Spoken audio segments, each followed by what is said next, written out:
Hey guys, welcome back to another JCM Fix, and today we're going to show you how to fix a troublesome passenger side window that will not go down on this beautiful 1992 VG40 Toyota Century.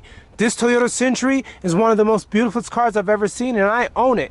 So today I'm going to show you how to fix it and discuss its common fail points and what we can do to make sure that it doesn't happen again. And so today we're going to use common house tools that you can find at any hardware store or online. And after watching, make sure you look within the description, as the products will be linked down below where you can find them on Amazon within my affiliates link. So before we start, the first thing I'm going to do is actually remove the negative battery terminal, and we'll get to work removing this panel so we can find out how to fix this broken power window. In order to remove the negative terminal on the battery, we're going to go ahead and use a 10mm ratchet. Go ahead and place it down there. So the first thing that we're going to do is we're going to remove the armrest cushion. So you will need to get yourself a pick and pick this out right there.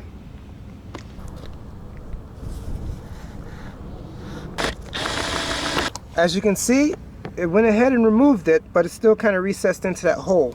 So the best thing to do is to get yourself a magnet and pull it out just like that. So there's essentially 4 screws that you have to remove. Let's go ahead and take a look. You're going to pull the carpet back right here, and there's one right there, another Phillips. Go to the center, right below the armrest, and there's another one right there. We're going to get our pick this out, and there's one more right there, so that's 4. So first you need to remove all 4 screws, and then there's another screw within here after you remove this armrest cushion. Let's do it.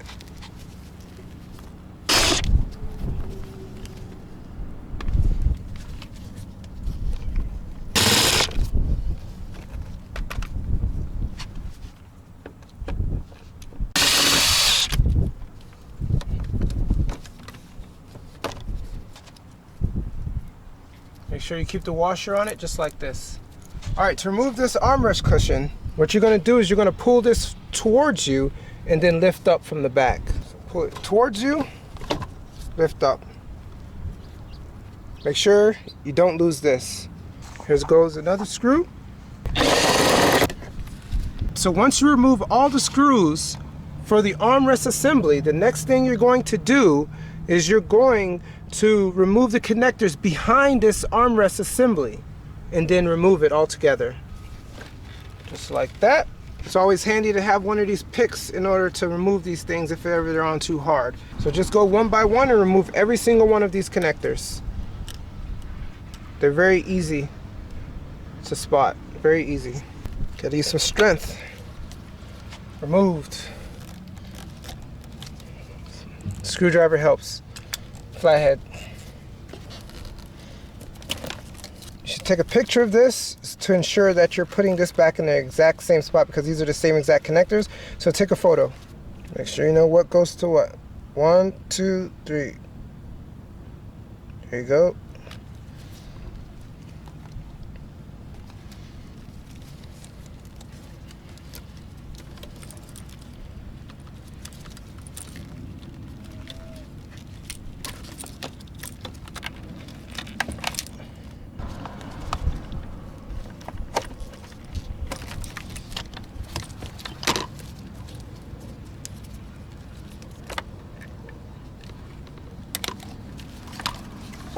The armrest assembly is now removed. You can go ahead and set it aside. Let's remove these 2 screws because we need to get this entire bracket out before we can remove the speaker.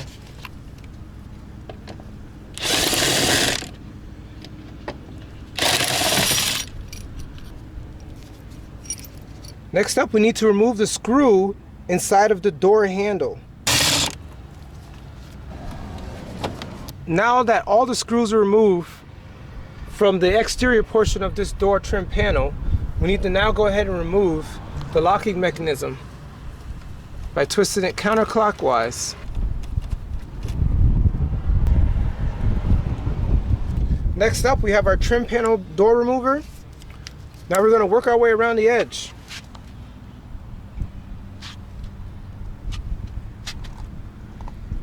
And then pull outwards. See, there's one there. Real easy. Just work your way around. Just like that.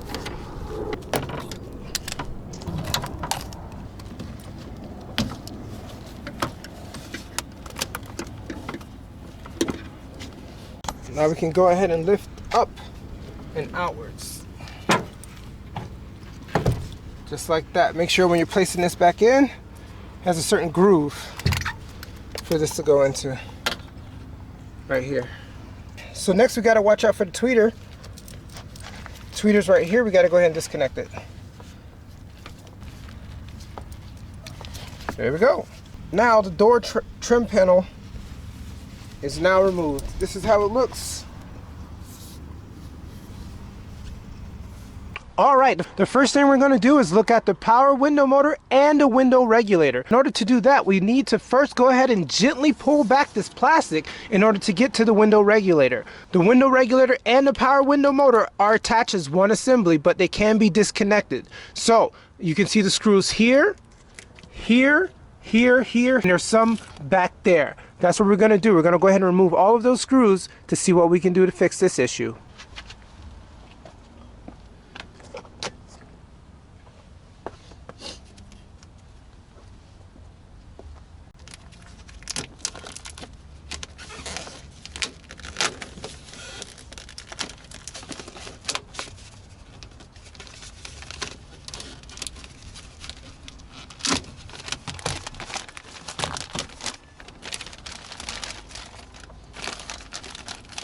Now, for safety's sake, before we continue, the next thing we're going to do is place tape on top of the window just so it doesn't fall when we remove the window regulator.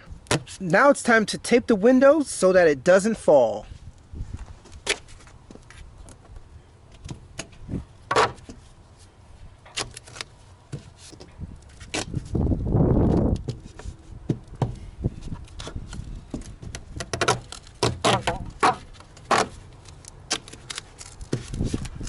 Just like that. Next, we're going to go ahead and remove the 6 10mm screws from the front door regulator reinforcement plate.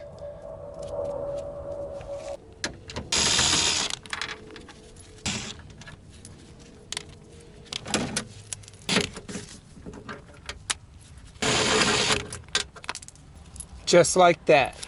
And next we'll remove these 2 10mm bolts from the base of the front window regulator assembly.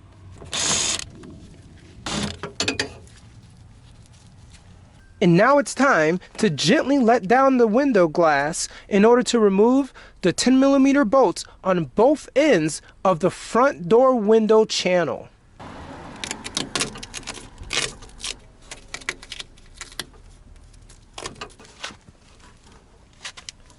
There's one right here, and there's also one right there. So once we remove these 2 10mm bolts, we can remove the entire window regulator.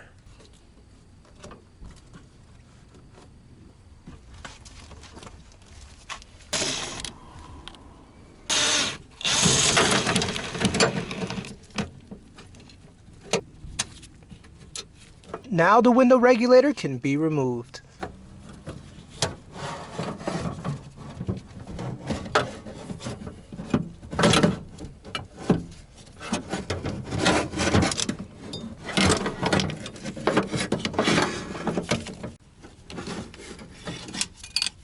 Watch your fingers. Now we need to ensure that we remove this harness from the power window motor.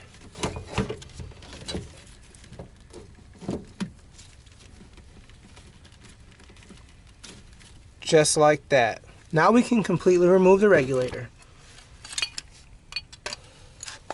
And because of the age of this 1992 window regulator, we need to ensure that all the runners and all of the rollers within the channels are okay. And so far, so good. It doesn't seem to have broken apart. The nylon still looks okay. And it still has its grease on there. Now let's look at the other one.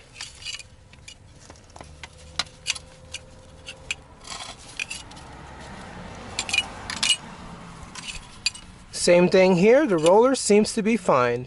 Does not seem to have a problem at all. No cracks, no divots. Let's look at one more in the center. Same thing here, not a problem. Does not seem to have any issues when it comes to the nylon roller. So, that leads me to believe that the problem may be within the actual motor itself. Let's go ahead and crack this open and take a look. With a Phillips screwdriver, we're just going to go ahead and remove these two bolts right here. Let's see what's inside.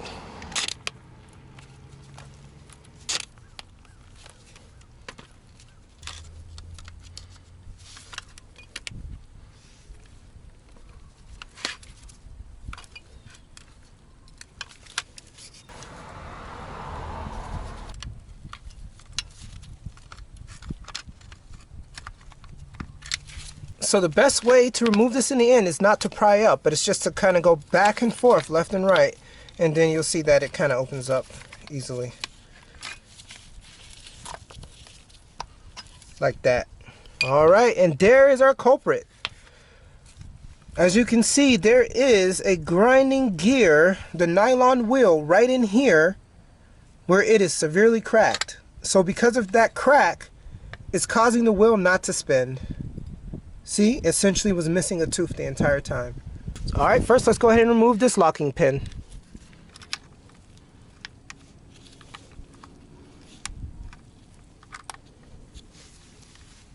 Just like that. Let's not lose this. Next up, we're going to go ahead and remove this big bumper stopper. So in order to remove it, you have to get two flathead screwdrivers on opposing sides and lift up. Let's go ahead and do it, just like this. Go like that, go hard and pop up, and it'll come right off. Here it goes. This is the bottom of it. And now we see our culprit, which is the nylon gear inside. So after so many years, it's finally cracked. And as you can see, this can definitely be a common fail point for this vehicle. Unfortunately, they do not make these parts separately. Okay, in order to remove this nylon gear, let's just go ahead and pry up gently. Just like that. As you can see, it is completely cracked. What I could do is solder this together and place a metal object to keep it strong, as these parts are no longer made. But what I'll also try to do is see if I could go online and source another Toyota from the similar area that may have the same diameter as this particular wheel. So we can go ahead and try that. Let's see what we can do. Alright. And now, to clear the issue of the broken nylon gear, what I'm going to do is use this Husky pipe wrench, and I'll clamp this down, and I'll use some older JB Weld original cold formula steel reinforced epoxy that I still have, mix it together, and bond the surfaces right there. Once I'm done doing that, I'll definitely get a soldering iron, less than 40 watts, and make sure I bond it even more with some copper or steel mesh. Let's go ahead and do it. So in regards to the JB Weld, I'll go ahead and squeeze equal parts from each tube into a disposable surface and mix thoroughly. And then from there, I'll apply an appropriate amount with the tool, which will be this, in an even coat, and I'll place it right within the surface here, and then I'll go ahead and clamp it down with a Husky pipe wrench, just like that.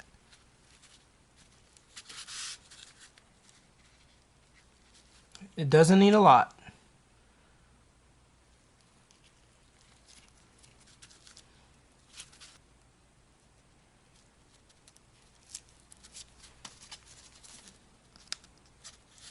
Let's go ahead and mix it.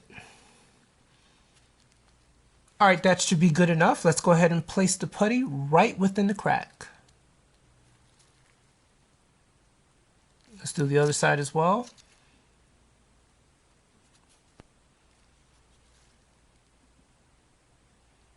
So cure time for this is about 15 to 24 hours, but it sets in about 4 to 6 hours with this JB Weld. Now that the weld bead is evenly applied on the gear, now it's time to clamp this sucker down.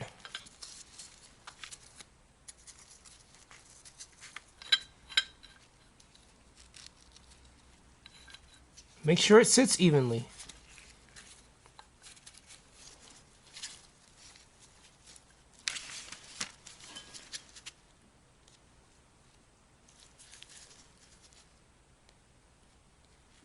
Just like that. Let it sit, and then we'll solder it next. And we're back! After 30 hours of curing of this JB Weld, we see that now this bad boy is essentially hard as cement. I'll go ahead and give you a look on the backside. Wow, it did a pretty good job holding this gear together. But we're not going to stop there, because this particular gear, it tends to roll around and around and around, and it has a lot of stress put on it because of the window regulator. So in order to add extra strength, what we're going to do is add some 100-pound stainless steel hanging wire where the crack lies. So I'm going to place it in the form of a paper clip and weld it into the actual gear.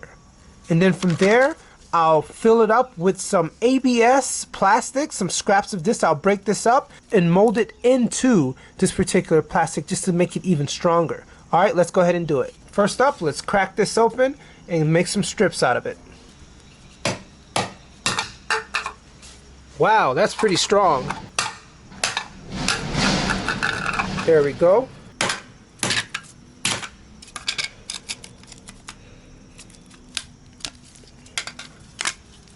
Okay, I'll cut this into nice tiny strips so this way we can weld it into the plastic with no issues.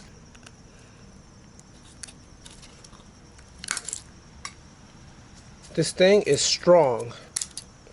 Alright, these strips should be good enough. So what I'm going to do is save this, because you never know when the other nylon gears will also go out. So save this ABS plastic.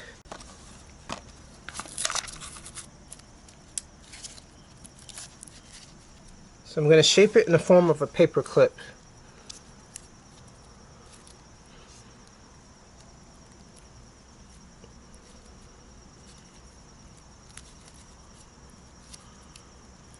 So it can provide a double anchor.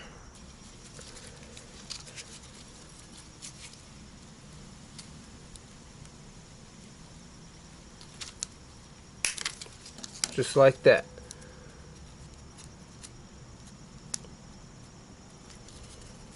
Now it's time to bury it within the nylon gear right across the crack, just like that.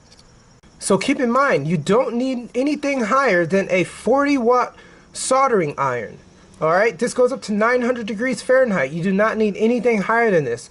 If you have anything higher than 40 watts, it will vaporize this nylon gear. So just keep it on the 40 and you should be okay. Also, you want to have correct PPE, so wear a mask, because the chemicals within this gear can definitely be volatile to your health. Because currently right now I'm in the outside space, so the vapors can essentially go out into the air, but definitely wear a mask. So all I'm going to do is just place this soldering iron down on the stainless steel, and eventually it'll bury itself within the nylon gear. Now that the stainless steel is becoming more flush within the nylon gear, now it's time to add the ABS plastic and fill it in. This is very durable material.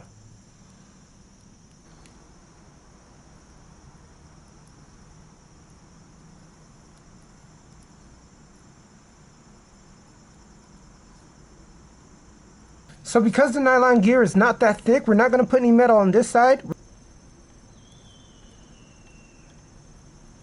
Just folding it over itself.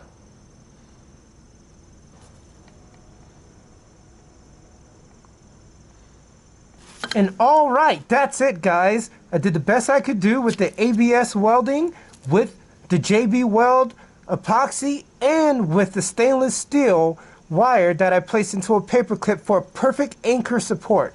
So what I'll do is just let it cool for a couple of hours, and then I'll just go ahead and reinstall it back into the car, and we'll see how it does. Now it's time to reassemble. The first thing we're going to do is just go ahead and place our nylon gear right back into its housing. But before we do that, we're going to get some silicone gel and make sure it's lubricated on the gear and inside the housing. Let's go ahead and do it.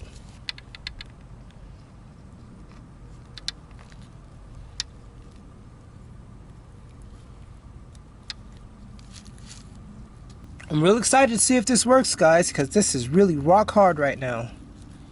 Alright, now that it's properly lubricated, the way we're going to install it is the side that has the ridges, where it's physical, where you can feel it, is going top side up. Where it's flat, it's going to the bottom.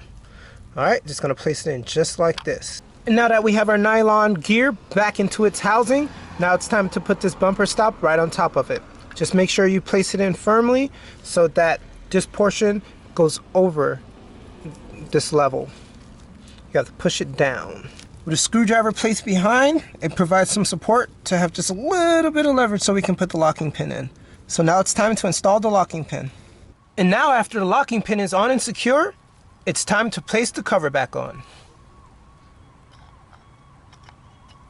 And then place the screws back where they belong.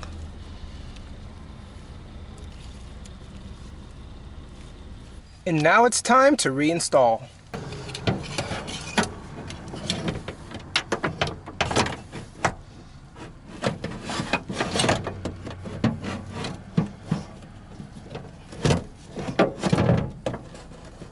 The first thing we should do is just bolt from the top down to the bottom. Let's do it.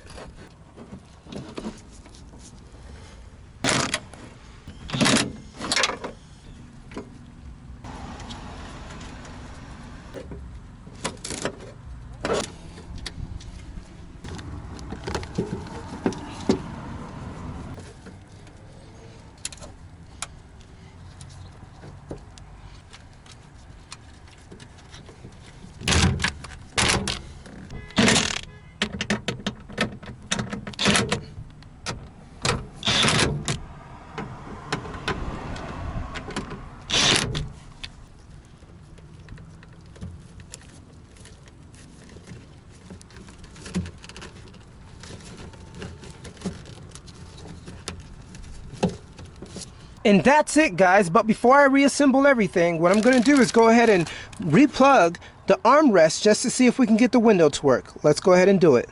So now it's the moment of truth to see if it actually works by repairing that nylon gear. Let's go ahead and do it.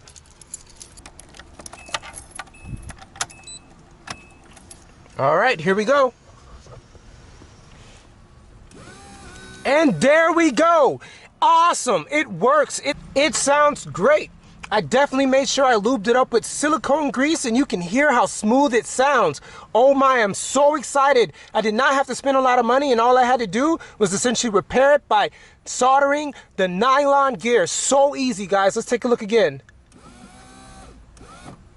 Perfect.